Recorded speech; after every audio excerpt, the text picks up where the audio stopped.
where I put her in. And y'all just get where you can see. Move where you can see now. So, because I don't want you moving when I get it going.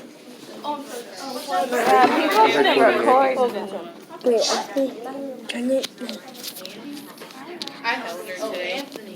Last period. This is gonna be so cool. Don't be scared. She's lonely. Come on. And for y'all to know, I'm putting her in a feeding cage because I don't want her to have the smell of the mouse in her regular cage. So if you ever got a snake, you would want to feed him in a separate cage. You wouldn't want to put the mouse in the cage she lives in all the time. That would be bad. Oh, it's right. It came out the whole I know.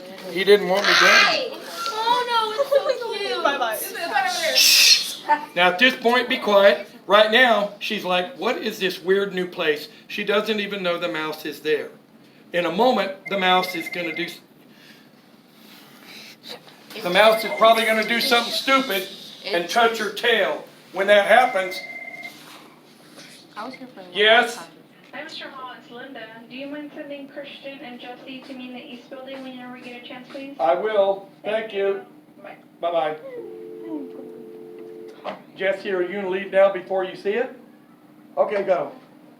She still doesn't know the mouse is there. The moment she knows the mouse is there, you will notice her body language change. She knows something is up, but she doesn't know the mouse is there yet. Now this mouse looks semi-smart. He's staying away from her. But in a moment, here he comes. Uh-oh. I thought she would have noticed that a little bit better, but this is new to her. I've never put her, I should have put her in this earlier. Oh, it wants out. She's just exploring right now because this is new. Okay, quit walking around. Quit walking around. You know I held her right before. I will tell you the moment she knows he's there, because right now you can tell by her body language. She doesn't know that. Bam! Oh my God! Calm down. Poor baby mouse. That's exactly how you did it last time. I told you if you don't want to see, you don't have to see. Right now she's squeezing the mouth until he cannot breathe anymore. It's gonna make She it is not trying to break bones. She might be breaking bones, but she's not trying to. She simply squeezes him, and when he breathes out, she tightens down. Then he can't breathe in. And when he breathes out a little bit more, she tightens down some more. And then she's waiting until she cannot feel a heartbeat. And when she can't feel a heartbeat, and he's not, because the heartbeat will keep going a little bit longer than the breathing.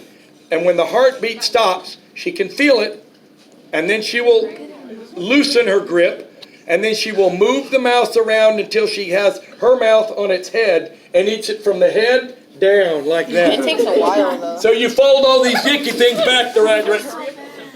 Right now her head's covered. Okay. Last time the mouse made a Okay, now I'm going to guess it's probably going to be another 3-4 seconds. Oh, okay.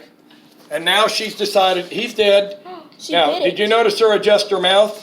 Yeah. Now here she's going to look for the head. Oh boy, she found it quick.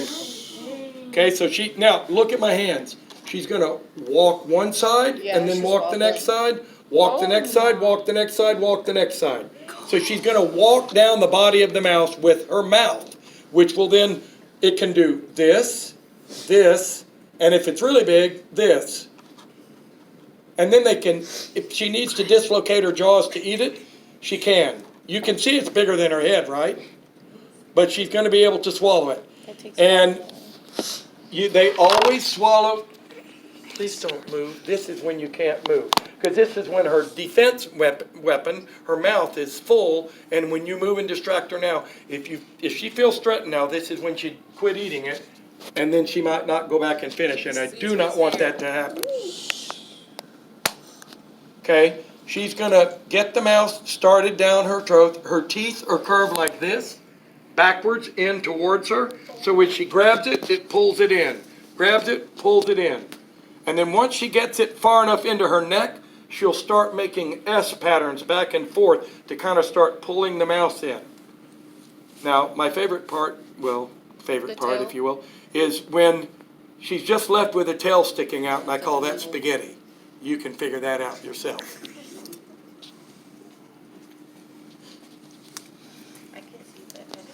In a moment, now how many of y'all are filming? Me. Okay, well, then you're going to see, in a moment, can you see how her mouth is open way wider than it looked like it could? Yeah. Okay? Because it's gonna stretch her head and stretch the skin apart on her neck and body to swallow it down. Normally when I feed her like 2 mice at a time. That's what I normally do, and then I normally don't feed her for like another 3 weeks. And then I'll feed her 2 mice at a time. That's kind of closer to what she might encounter in the wild. They do not eat every day. She wouldn't even try to eat every day. Even if she had enough mice to eat, she wouldn't. Dude, okay. She might eat 3 or 4 mice at once if she found a nest and could catch a bunch of them.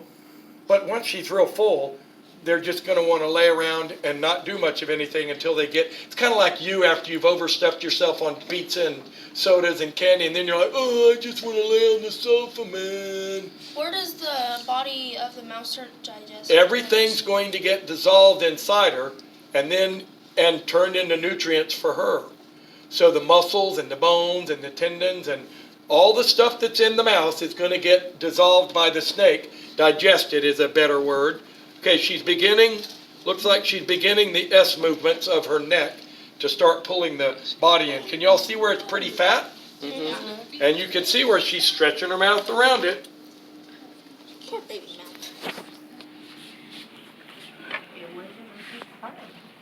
Here, can you see the S movements of her neck now? Yeah. She's beginning to do the S movements to start pulling it in a little bit easier. Can she breathe? I'm sorry, what? Can she breathe? Oh, that's a very good question, because if they're eating a really big meal, y'all know how you can feel your windpipe right here? And it's kind of like a vacuum cleaner hose, so it's got those little stiff rings in it, right? She has that too.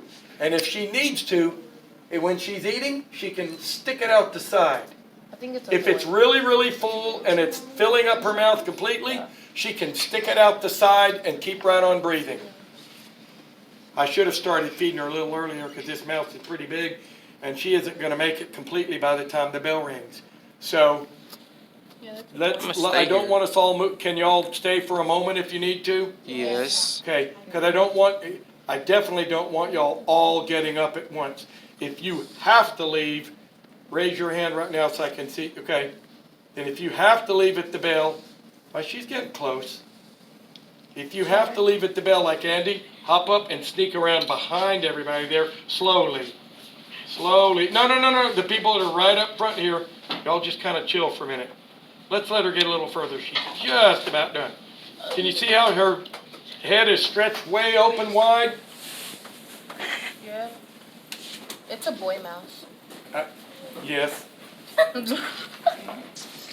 Cool. She's just coming to spaghetti. Whoa. Slow moving. We got about 30, 40 seconds. I think she's going to have only tail sticking out at that point. Now there's the S movement of her neck to pull it in. Now we're to spaghetti. And she's going to keep making those S movements, and little by little the tail will disappear. Hey, the bell hasn't even rung. Okay, there we go. Can y'all see the tail's just about gone? Yeah. So she's going to move that down to about, 40% down her body. Okay, whoa. You may walk away very, very slowly. She's done. Okay, very, very slowly.